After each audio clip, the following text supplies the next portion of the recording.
The Joe Rogan Experience. I'm very excited to talk to you because I had a guy on, Jamie Metzl yesterday, a scientist who scared the shit out of me, talking about China.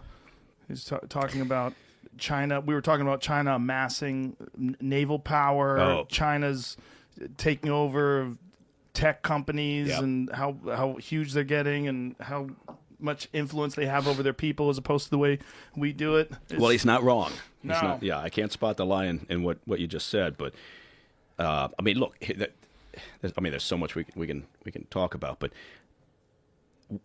if you think about it, just in the past handful of months, there was this solar winds hack, right, by the Russians. So the Russians go in, they hack into a company called SolarWinds. That is an IT management software company that happens to be fairly deep into government organizations, agencies, Treasury, and a variety of others throughout the U.S. government. And they're also into parts of the intel community, Defense Department, and a lot of commercial sectors. So anyway, the Russians figure this out. Now, around about December or January, Microsoft, identified this as a problem. And I think it was the head of Microsoft said, this looks like the most sophisticated attack we've ever seen. So this is December, January timeframe. And they're still trying to figure out the depth of this hack by Russians. At the same time, and going back months and months and months and months before, the Chinese had been engaged in a more sophisticated attack that while everyone is focused on what's going on and so fully aware that we got problems, right, from nation states out there who don't like us, everybody's talking about SolarWinds, and now it's they've just now released information about the Chinese attack against Microsoft Exchange servers, running the Exchange email systems, and this thing is enormous. And so the Chinese, we've been so focused for 4 years on the Russians, and they're out there to cause us all sorts of problems. So we should be focused on them. But it's China that's the biggest problem. And so this guy is absolutely right. Jamie's right. It was terrifying. Yeah. Listen to what he was talking about, the way he was explaining how they have this plan. I think he said 2049 to be the global superpower of the world and essentially take the place of what America used to be. Yeah, they do it their way. And they do it their way, which means we're going to bypass all the costs and the heavy lift of research and development over the years. And we're just going to steal everything. Yeah. And they've been doing it for decades. So people think, oh, China, it's a problem. It's a problem. We've talked about this before. Yeah. This idea that perhaps this is just something relatively new or it's popped up during the previous administration of Trump.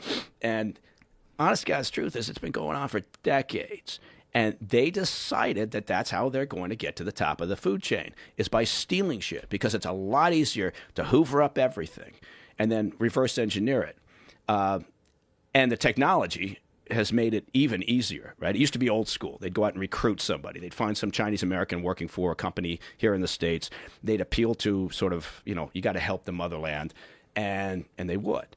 And that was the old school way of doing it. But, cyber theft it's incredible what they're able to do. And this latest attack, while they're still trying to sort out the mess, right? So when they do this, if they get into this email server, are they targeting anything specific? Is there specific companies? Are they just like throwing a net out there and seeing what they catch? Yes, is the answer to both of those. It looks like what happened here was that their initial point of attack, or the initial focus, was intelligence, right? So then it branched out, and it branched out very, very quickly, right, to hit everything, small companies, medium-sized companies. And that's kind of the MO for the Chinese. The Chinese regime, right, their intel operations, they've got this long vision. And they've also got the resources, and they've got the desire to hoover up everything and then sort it out later. We take, as a country, we take a very sort of targeted approach. Right? We say, okay, this is a piece of information that's a priority tasking for the U.S., for our national security. We're going to go out. We're going to figure out who has access to it. We're going to develop a very sort of surgical strike to figure out how do we get to somebody who's got this piece of information. That's typically how we or some of our allies would operate. the Russians, the Chinese have always had a different approach. I mean, the Russians is less elegant. The Russians are just throw shit at the wall and see what sticks, right? But the Chinese, they've got this long view, and they've also got this ability. And so in this particular attack that they're still trying to assess, that was perpetrated by, Chinese state-sponsored hackers based in China, they're just going to take everything, and then they'll sift through it. They'll figure out what they got. A lot of it's going to be just, chafe, not of interest, but they're going to find a lot of gold in there too. And they're willing to do that because they've got the patience to do it. They'll develop a target. They'll develop a potential recruit for years and years and years. Or they'll infiltrate a society or an organization, right? They'll put a student out here who's actually working for the PLA, for their intel operations, and they'll put him out as an undergrad. And then he'll go to school, and then he'll get good grades, and then he'll go to a grad school, and then he'll get a job, and they'll get another job, and then 30 years down the line, it may pay off. But they're willing to make that investment. So we should be scared. Well, we shouldn't be scared, but we should, yeah. I don't think we should be scared, but I think what we should be is pragmatic and understand why. For instance, I mean, there was a lot of, hue and cry over the past 4 years. I can't believe I just said hue and cry. I don't even know what that means. I don't know. It's just like, it's old-timey. Is it? Yeah. Oh, Hue by and cry? golly. What is Look hue at me. and cry? It's like the cat's pajamas. It's so, 4 years of Trump and sort of his antagonistic relationship with China, and people were all wringing their hands in Washington, D.C., the think tankers and the traditional pundits and the diplomats of the U.S., the long-term people. They're, oh, my God, we've got this adversarial relationship with China. Well, you know what? We better, right? So that's not a bad thing. So I'm hoping the current administration maintains to some degree, and we'll see what happens. They still haven't responded to the SolarWinds, to the Russian hack, right? They're talking about it. Now they're saying they're gonna engage in several clandestine retaliatory acts. Well, it's not that clandestine because they've announced that they're going to do it.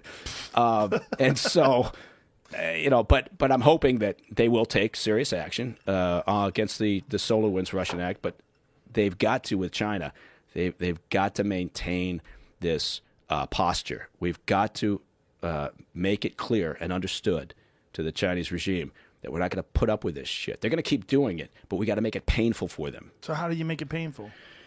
Well, it's the old word sanctions. You got to go with the sanctions because there's not much else. Trade wars, I know everybody hates a trade war. Not everybody, but you've got to find a way, because the problem with cyber shenanigans is that there's no real clear definition, right? We know if a country fires a ballistic missile off, we know what the retaliatory act is. We know what an appropriate response is.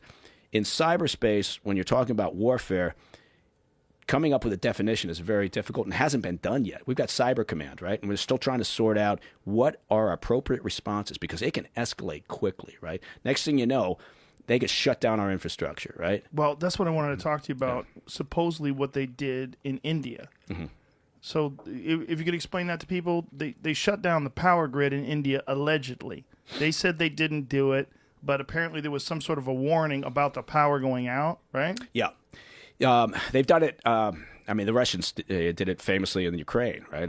Not that long ago. And China's ability to interfere in infrastructure here in the U.S. or in India or with our allies is because for years now they've been probing. There's been testing going on. We talk about. It's a good example. We talk about how in the U.S. we have 3 grids, and I think people were stunned to find out that Texas has its own power grid. Well, yeah, but it's not so much. People were like, "Oh my God, look at Texas; they're terrible," because they wanted to make it a political thing, right? Yeah. They wanted to make it sound like the reason why it's so terrible is because it's Republicans and they want their own independence. Well, no, all 3 grids are fucked, right? The East and the West and the Texas grids are all cobbled together over the years. So it's it's like a patchwork quilt. And they were never built to withstand physical attacks.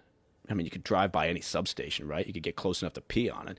And they certainly were never designed to withstand a cyber attack. So over the years, what goes on is essentially a mapping exercise, right?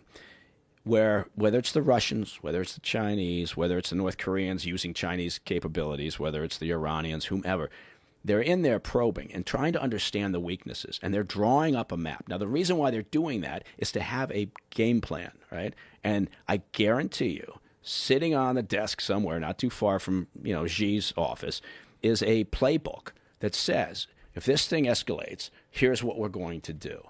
And if you think like it was bad in Texas, a couple of weeks ago when, the power was out, and it was bad, but think about that lasting for 8, 10, 12 weeks around the country, right?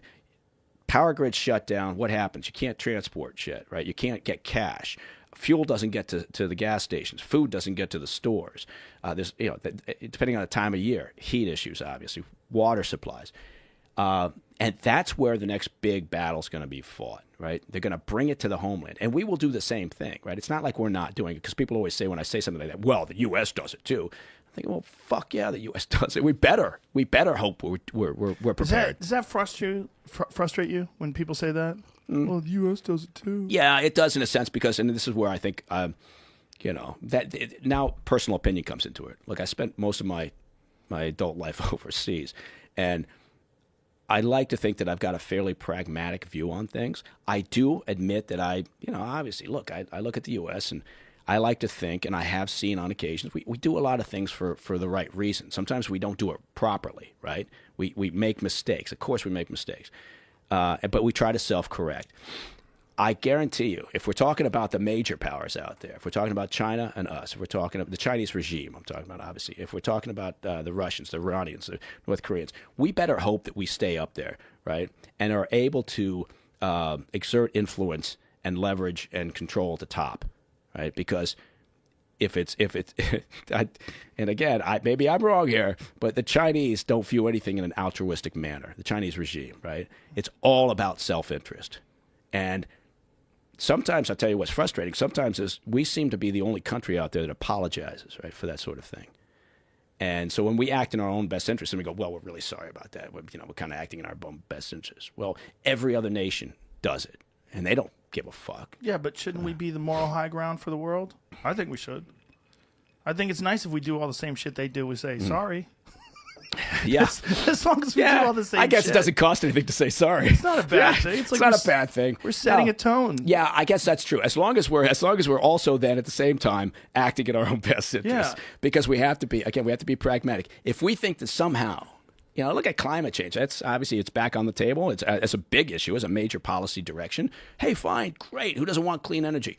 But, to act as if China's not the number one polluter out there is insane. Yeah, right? That's where it gets weird. Right? Yeah, it does. It gets a little weird. Giant difference between the amount of particulates, the amount of pollution, the amount of CO2.